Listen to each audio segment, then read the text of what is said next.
आज है 7 मई 2023 दिन रविवार।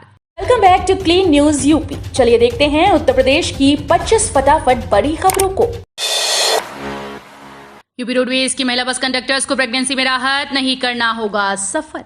यूपी रोडवेज में तैनात महिला बस कंडक्टर्स के लिए राहत की खबर है। परिवहन निगम प्रशासन ने महिला परिचालकों को गर्भावस्था के दौरान बस कंडक्टर से मुक्त करते हुए कार्यालय में लिपिकीय कार्य को मंजूरी दी। महिलाएं गर्भावस्था के दौरान 9 माह के लिए कार्यालय में तैनात रहेंगी।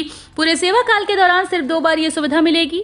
बीते 18 अप्रैल को बोर्ड बैठक में एजेंडा पेश किया गया था, जिस पर अपर प्रबंध निदेशक अन्नपूर्णा गर्ग ने अपनी मंजूरी देते हुए सभी अनुभाग अफसरों को दिशा निर्देश भेज दिया है। सीएम योगी को भारत रत्न डॉक्टर अंबेडकर अवार्ड से किया सम्मानित। पूर्व राष्ट्रपति ने कही ये बात। उत्तर प्रदेश के मुख्यमंत्री योगी आदित्यनाथ को भारत रत्न डॉक्टर अंबेडकर अवार्ड से सम्मानित किया गया। भारत के पूर्व राष्ट्रपति रामनाथ कोविंद ने मुंबई के श्री षणमुखानंद ऑडिटोरियम में उत्तर प्रदेश के मुख्यमंत्री योगी आदित्यनाथ को भारत रत्न डॉक्टर अंबेडकर अवार्ड से सम्मानित किया। योगी आदित्यनाथ का यह अवार्ड यूपी विधान परिषद सदस्य डॉक्टर लालजी प्रसाद निर्मल ने लखनऊ से आकर ग्रहण किया।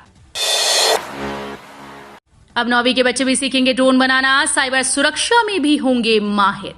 माध्यमिक विद्यालय के 9वीं के छात्र अब ड्रोन बनाना भी सीखेंगे, साथ ही साइबर सुरक्षा में भी माहिर होंगे। इसके लिए यूपी बोर्ड ने 9वीं से 12वीं तक की कक्षाओं के कंप्यूटर पाठ्यक्रम में बड़ा बदलाव किया।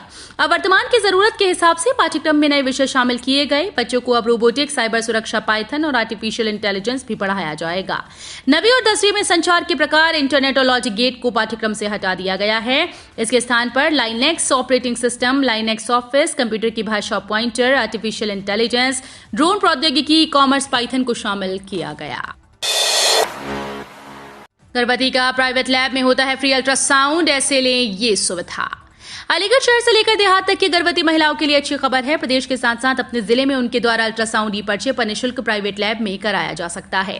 अपने जिले के 13 प्राइवेट सेंटर्स पर यह व्यवस्था लागू कर दी गई। बस इसके लिए उन्हें अपने संबंधित सीएचसी, पीएचसी या स्वास्थ्य केंद्र से ई पर्चे पर ओटीपी के जरिए खुद को अल्ट्रासाउंड के लिए रेफर कराना होगा। रेफर के साथ उन्हें ई वाउचर दिया जाएगा, जिसे लेकर वो निजी लैब पर अपना अल्ट्रासाउंड करा सकती हैं। शराब के शौकीनों के लिए बुरी खबर। 2 दिन तक 38 जिलों में बंद रहेंगी दुकानें, बियर तक नहीं मिलेगी। चुनावी मौसम में शराब के शौकीनों के लिए बुरी खबर है। 2 दिनों तक शराब की दुकानें बंद रहेंगी, यहां तक कि भांग और बियर तक नहीं मिल पाएगी।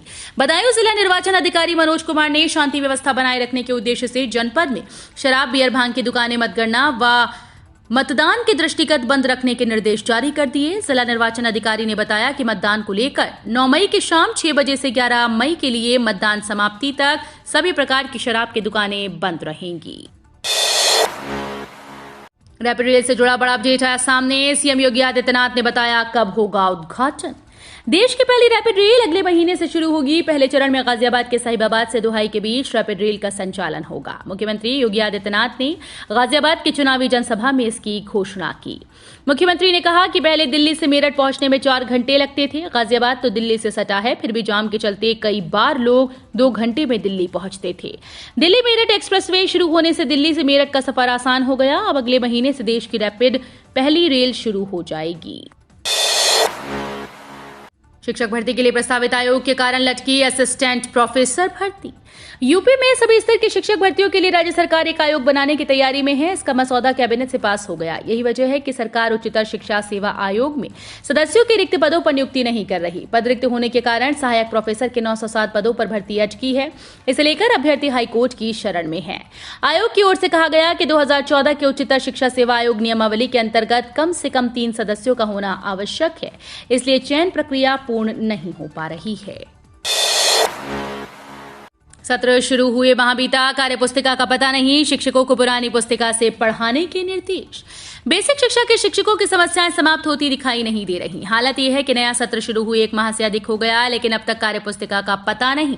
विभाग ने शिक्षकों को फिलहाल पुरानी कार्यपुस्तिका व संदर्शिका से पठन पाठन कराने को कहा। निर्देश दिया गया कि कक्षा 1 में जब तक नई कार्यपुस्तिका नहीं मिलती, तब तक शिक्षक विद्यालय प्रवेश मॉड्यूल से पढ़ाएं। हर शिक्षक को निपुण लक्ष्य डाउनलोड कर प्रतिदिन 10 विद्यार्थियों को उसके माध्यम से अभ्यास कराना है। ग्राम पंचायतों पर बिजली बकाया 1479 करोड़ पार, समस्या का स्थायी समाधान निकालेगी कैबिनेट। उत्तर प्रदेश में ग्राम पंचायतों के बिजली बिल का बकाया पावर कॉर्पोरेशन के लिए नई चुनौती बन गया। 1479.54 करोड़ रुपए बकाये का जल्द भुगतान न हुआ तो केंद्र से कॉर्पोरेशन को मिलने वाली सहायता रुक सकती है। इस प्रकरण को जल्दी कैबिनेट के समक्ष रखकर समाधान की तैयारी है। ग्रामीण क्षेत्रों के प्राथमिक व उच्च प्राथमिक विद्यालयों, आंगनबाड़ी केंद्रों, ग्राम पंचायत भवनों, सामुदायिक केंद्रों, सामुदायिक शौचालयों, ग्रामीण स्ट्रीट लाइट व पेयजल कनेक्शन के बिजली बिल का भुगतान ग्राम पंचायतों के स्तर से होना है। एनकाउंटर के डर से सरेंडर कर रहे हैं गैंगस्टर, एक और आरोपी ने किया आत्मसमर्पण। असला कारोबारी नंदलाल आत्महत्या मामले में आरोपी रणजीत सिंह हनुमान ने शनिवार को गैंगस्टर मामले में कोतवाली पुलिस के समक्ष सरेंडर कर दिया। बाद में पुलिस ने अभियुक्त को अदालत के समक्ष पेश किया, जहां से उसे जिला कारागार भेज दिया गया। मामले में फिलहाल शैलेश सिंह, संजय मिश्रा व राजू मिश्रा फरार चल रही हैं। योगी को नहीं उड़ाना चाहिए व्हील चेयर का उपहास। समाजवादी पार्टी अध्यक्ष अखिलेश यादव ने कहा कि मुख्यमंत्री योगी आदित्यनाथ को व्हील चेयर का उपहास नहीं उड़ाना चाहिए, क्योंकि बहुत सारे बीमार लोग और बुजुर्ग व्हील चेयर का प्रयोग करते हैं। श्री यादव ने जारी बयान में कहा कि भाजपा सरकार ने तो उत्तर प्रदेश के कानून व्यवस्था को ही व्हील चेयर पर पहुंचा दिया। भाजपा को जनता के मुद्दों और समस्याओं से मतलब नहीं, भाजपा की कार्यप्रणाली और नीतियों से जनता में भारी रोष है। भाजपा नेता ने डिग्री कॉलेज के छात्राओं को दिखाई फिल्म द केरल स्टोरी।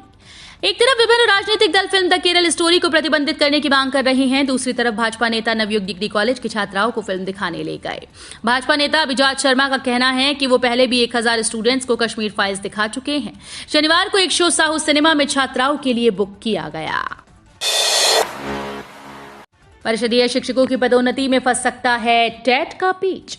लंबे समय से पदोन्नति का इंतजार कर रहे परिषदीय शिक्षकों की पदोन्नति पर फिर से संकट मंडराने लगा। परिषद की ओर से जिलों में वरिष्ठता सूची तैयार कराने के बाद अब टीटी टेट पास शिक्षकों की जानकारी मांगी जा रही है। ऐसे में शिक्षकों को ये चिंता सताने लगी कि जिन लोगों ने अभी तक जूनियर टीईटी पास नहीं की, वे कहीं पदोन्नति की सूची से बाहर न हो जाएं।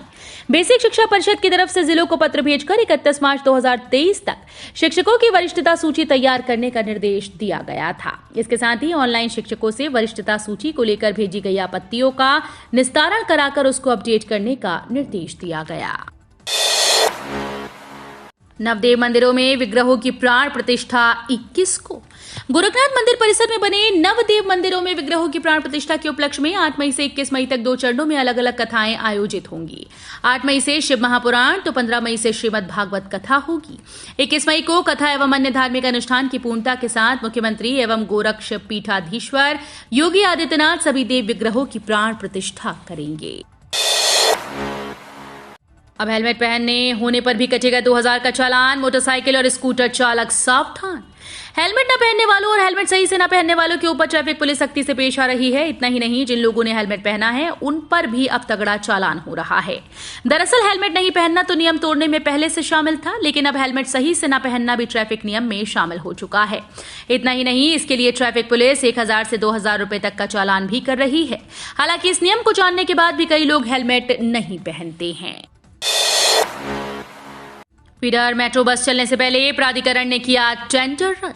नोएडा ग्रेटर नोएडा वेस्ट से जोड़ने के लिए मेट्रो फीडर बस सेवा के लिए चुनी गई कंपनी का टेंडर निरस्त कर फिर से कराने का निर्णय लिया गया।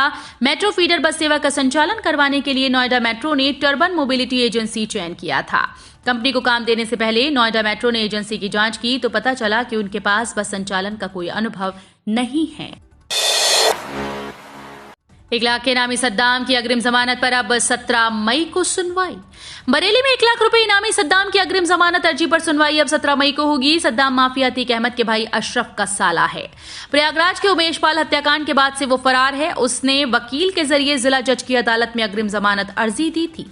इस पर शनिवार को सुनवाई होनी थी, लेकिन कोर्ट में केस डायरी न आने के चलते सुनवाई टल गई। अब 17 मई की तारीख लगाई है। बांदा जेल में बंद मुख्तार के खिलाफ गैंगस्टर मामले में फैसला 20 तक टला। मुख्तार अंसारी के खिलाफ करंडा थाने में दर्ज गैंगस्टर के मामले में शनिवार को एमपी एमएलए कोर्ट में सुनवाई हुई। मुख्तार की ओर से लिखित बहस पर सुनवाई पूरी होने के बाद कोर्ट ने फैसले के लिए 20 मई की तारीख निर्धारित की।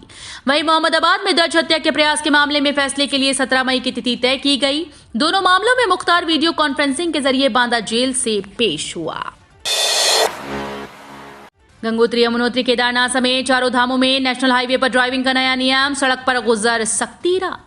उत्तराखंड चारधाम यात्रा 2023 पर अगर आप अपनी कार, टैक्सी, बस या फिर किसी अन्य गाड़ी से जा रहे हैं तो ये नियम जानना बहुत जरूरी है। केदारनाथ, बद्रीनाथ, गंगोत्री समेत चारधाम यात्रा रूट पर नेशनल हाईवे पर गाड़ियों के चलाने के लिए समय सीमा तय की गई। हाईवे पर गाड़ी चलाने के समय का अपडेट न होने पर तीर्थयात्रियों की मुश्किलात बढ़ सकती हैं। ऐसे में अब दिल्ली, एनसीआर, यूपी, एमपी सहित अन्य राज्यों से उत्तराखंड चारधाम यात्रा पर जाने वाले तीर्थयात्रियों को ये सलाह दी जाती है कि वो हाईवे पर गाड़ी चलाने के नए नियम पर अपडेट जरूर ले लें। बादलों की मौजूदगी हुई कम, फिर चढ़ने लगा पारा। पश्चिमी विक्षोभ का असर धीरे धीरे खत्म हो रहा है। इससे तापमान में वृद्धि शुरू हो गई है। नमी अधिक होने के कारण उमस भी हो रही है। मौसम विभाग के अनुसार यदि अगला संभावित पश्चिमी विक्षोभ अधिक प्रभावी ना भी हुआ तो तापमान सामान्य से नीचे या उसके करीब रहेगा। अधिकतम तापमान 30.4 से 33.0 डिग्री सेल्सियस पहुंच गया और रात का पारा भी 19.2 से बढ़कर 19.6 डिग्री सेल्सियस हो गया है। वित्त मंत्रालय का आदेश जारी, 15 जून तक पूरी करनी होगी प्रक्रिया। केंद्रीय कर्मचारियों के लिए वित्त मंत्रालय द्वारा आदेश जारी किया गया, जिसमें कहा गया कि वर्ष 2021-22 के बैच के लिए केंद्रीय सार्वजनिक क्षेत्र के उद्यमों के शीर्ष प्रबंधन पदाधिकारियों की वार्षिक प्रदर्शन मूल्यांकन रिपोर्ट लिखने के लिए समय सीमा में विस्तार किया गया है। सीपीएसई के पदाधिकारियों को एपीएआर लिखने के लिए 15 जून तक प्रक्रिया को पूरा करना होगा। पीएम गति शक्ति योजना से नोएडा, ग्रेटर नोएडा की बल्ले बल्ले, यमुना सिटी के इन प्रोजेक्ट्स को भी मिलेगी रफ्तार। पीएम गति शक्ति योजना के तहत यमुना प्राधिकरण को 226 करोड़ रुपए मिले। इसमें apparel park, MSME, handicraft, medical device और टॉय पार्क का काम तेज हो जाएगा। हाल ही में नोएडा और ग्रेटर नोएडा की 4 परियोजनाओं के लिए 231 करोड़ रुपए मिल चुके हैं। प्राधिकरण ने 18 परियोजनाओं के लिए 220 करोड़ रुपए की मांग और की है। 2 मदरसों और 4 विद्यालयों पर गिरी गाज, मान्यता रद्द करने के लिए बीएसए को भेजा पत्र। आजमगढ़ में अजमतगढ़ ब्लॉक के खंड शिक्षा अधिकारी निर्भय नारायण सिंह के द्वारा यूडायस में छात्र प्रोफाइल का विवरण न भरने वाले विद्यालयों का स्थलीय भ्रमण किया गया। इस दौरान उन्होंने फर्जी मिलने पर 2 मदरसों और 4 विद्यालयों की मान्यता रद्द करने के लिए बीएसए को पत्र भेजा। बताते चले कि काफी दिनों से बिना मान्यता के संचालित हो रहे ऐसे विद्यालय पर शासन प्रशासन द्वारा बार बार हिदायत दी जा रही थी। बौद्ध धर्म के विकास की आड़ में नेपाल में दखल बढ़ रहा चीन, सियासत का नया दांव पेच। बौद्ध धर्म के साधना और विकास के बहाने चीन पड़ोसी देश नेपाल में दखल बढ़ा रहा है। चीन ने भारतीय सीमा से 8 किलोमीटर दूर नेपाल के लुम्बिनी में अनाधिकृत कार्यक्रम आयोजित किया।